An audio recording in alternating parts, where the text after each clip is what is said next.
Napakainit. Ang sarap. Ang sarap po. Ayan.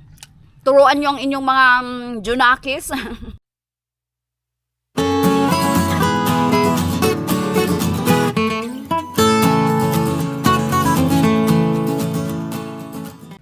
Ayan mga kabarangay, magandang araw. Kahit ayan, medyo kulimlim pa rin hanggang ngayon kasi nga walang pasok at maulan-ulan po talaga. Grabe po ang epekto ng habagat. Magandang araw pa rin po sa inyo. Welcome po ulit. Welcome back sa aming channel ang KKK by Jeng Ed.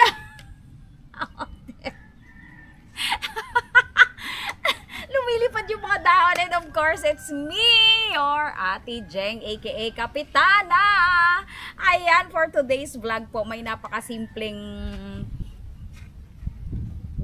ano po tayo, hindi ko naman masasabing merienda. Pwede ring merienda, pero pwede ding ulam. Ito po ay paboritong ulamin ng mga nasa boarding house. Nakakamiss po yung mga ganitong ulam, lalo na yung pag ganito pong maulan. Pero bibigyan po natin ng twist, ng medyo kakaibang twist. Ito po yung ating mga ingredients. Meron po tayo ditong hotdog na maliliit. Meron po tayo ditong, ito yung pinaka main ano natin dito, pancit canton. Luto na po yan. Makikita nyo. Niluto ko na po para po lumamig according po doon sa instruction po, syempre sa likod. Ito po yung mga video. Ayan, niluto ko na po siya kanina. Tapos, nilagay ko rin po yung kanyang mga lahat ng ingredients na nakalagay. Kaya okay lang po yan. Tapos, ito naman pong ating carrots. Ito po yan, isang carrots at saka po isang bungkus na malunggay. Ayan, inilagay po, hiniwa-hiwa ko lang po yung carrots, tapos inilagay po sa food processor para po maging pino po na ganito. Ayan, pino na po. Tapos meron po tayong itlog, as binder, and meron po tayong konting cornstarch para pang bind po rin natin kasi nga gagawin natin lumpia. At meron tayong paminta at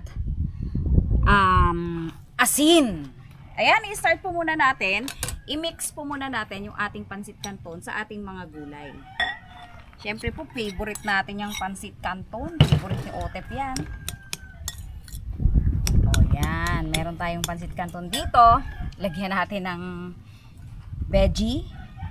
Yan. Carrots at malunggay.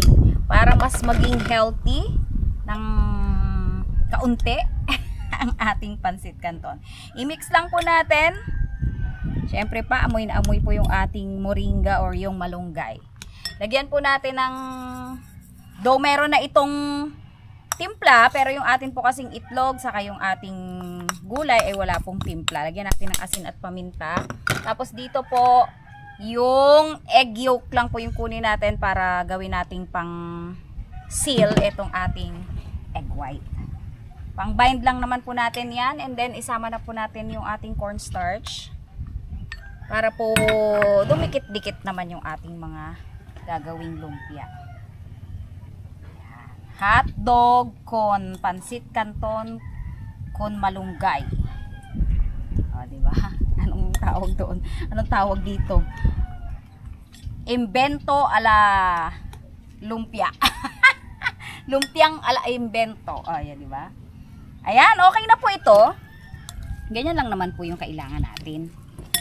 And then, meron tayo dito mga pambalot na ilang piraso lang. Kasi nga, ilang piraso lang rin naman yan ang ating gagawin. Malinis po yung aking mga kamay.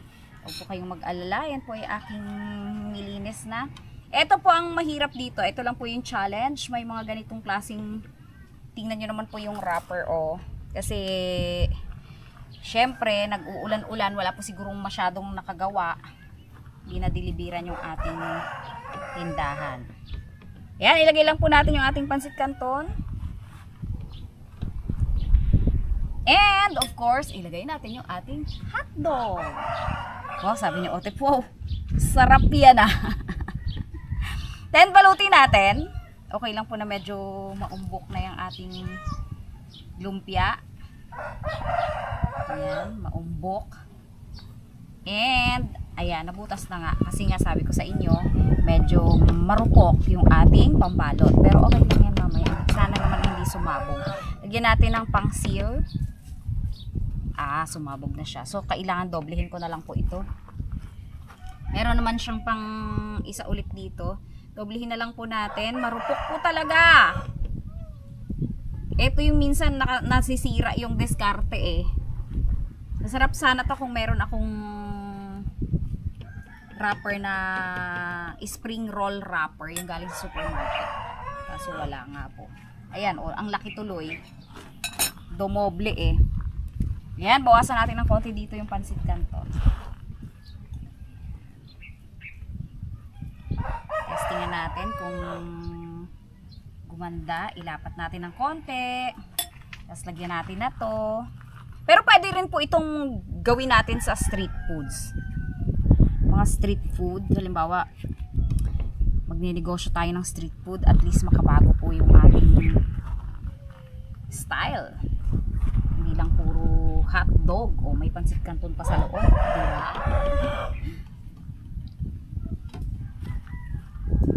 Ayan, goods na po. O, diba? Goods na yan. Ayan, ulit-ulitin lang po natin. Syempre, para mabalot, babalikan ko po kayo pag magpiprito na po kami. Ayan, ang nasa likod nga po ng camera pala ay si Otep. Ayan, dahil parehas kaming walang pasok. Tinesting ko po doon sa natirang hotdog. So, okay naman na. Pwede na to. So, meron tayong natirang hotdog dyan. Iprito rin natin mamaya. Syempre, ano magagawin natin sa hotdog? Or ibalik na lang natin sa ref ulit. Ayan, sana hindi sumabog ang ating mga gawa dahil nga po malutong ang ating lumpia wrapper. Tapos ganyan siya, medyo mahirap siyang balutin. Yan lang rin yung ano talaga, yun yung mahirap. Hindi mo ma-achieve yung gusto mong kakalabasan ng iyong gawa kung yung iyong materyales ay hindi ganun kaganda. Pero okay na rin yan. Ang mahalaga yung lasa po ng ating niluto ay goods naman. Ayan, prituhin lang po natin ito. Medyo deep fry po yung ating ginawang pagluluto para mabilis po. Kasi ang hotdog naman ay mabilis naman yan maluto. Luto na rin naman kasi yan. Tapos yung kanto naman natin ay luto na. Sana hindi tayo abutan ng ulan kasi po parang uulan na. Ayan, lutuin lang po natin.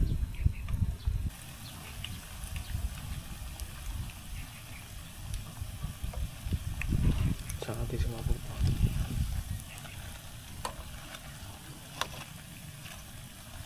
Ayan, hanguin na po natin itong first batch natin. Pag medyo deep fried naman, ay hindi naman masyadong kakapit ng todo-todo yung mantika. Ayan, okay na po yung ganyan. At yung texture niya po, obvious na malutong. Oh. Malutong na malutong. At naaamoy ko ang bango. Grabe po yung bango. Ayan oh. Ako, nag-iiba na yung hangin. Para aabutan kami ng ulan dito. May mga sinampay pa naman kami. Ngayon lang po kami nakapaglabas ng sinampay. Sa totoo lang. Ayan. Bunuin na po natin ito ng mabilis. Sana mabilis siyang maluto. Nilakasan ko na. Naka full blast po yung apoy natin. Kasi naka deep fry naman. Saka hindi naman karne to na kailangan nating alagaan. Hindi po siya karne.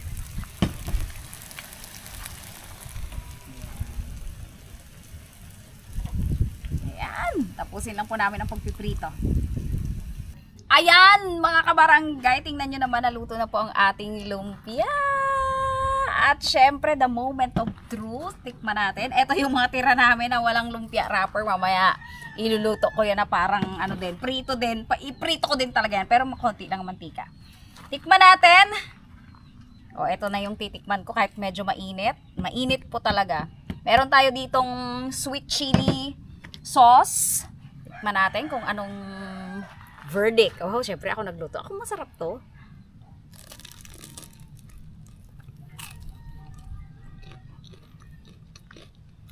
Wait lang, wrapper pa lang yun. Hindi pa natikman yung hotdog. Pansit canton. Ito.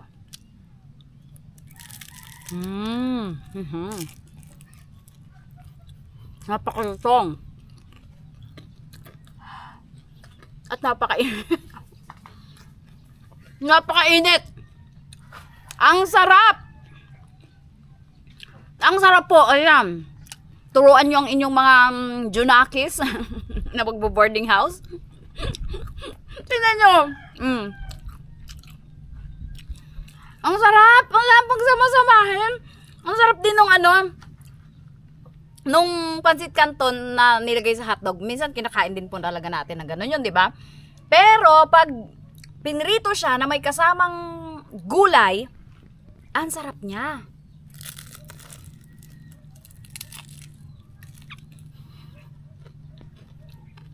Sarap! Tapos na-imagine ko pa kung pwede pa tong lagyan ng ibang sauce. Halimbawa mayonnaise at saka may cheese. Yung cheese sauce. Tapos may ketchup nga kami dito kung ano yung masarap. Ang sarap! Pwede talaga siyang pang negosyo sa street foods. Na mga street foods. Halimbawa nagluluto ka ng mga kwek-kwek, mga kung ano-ano, mga hotdog. Why not ibahin natin? Lagyan natin ng pancit canton. And magiging mas mabili siya sa mga estudyante talaga. Kasi kahit pa sabihin ng sinasabi ng marami na hindi healthy daw yung pancit canton, iba po yung karisma ng pancit canton talaga sa masa. Amin man natin o hindi. Ako, simula nagbabagsakan ng mga down. Simula high school pa lang ako, madalas na naming ulamin to pag nagbo-boarding house talaga. Ang sarap.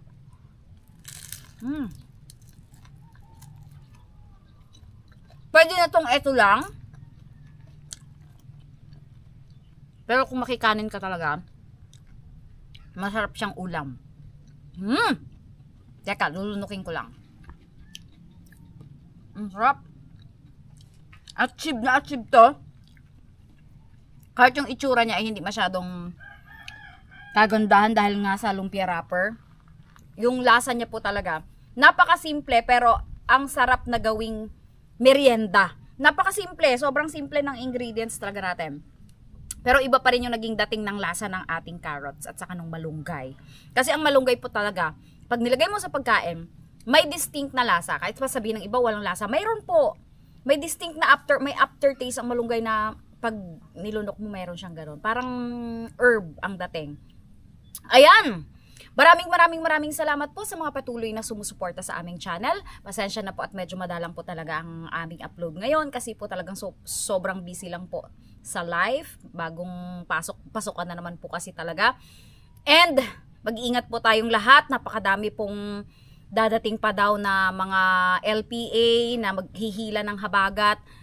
Yung ating baha, walang tigil, palagi mayat-maya sa iba't ibang probinsya po. Maraming salamat po. At mag-iingat po talaga tayong lahat. Ayan, thank you so much po. Bye, God bless po. Sarap po, kain po tayo. Hindi pala ako nakapangyaya. Kain po tayo, sobrang sarap po.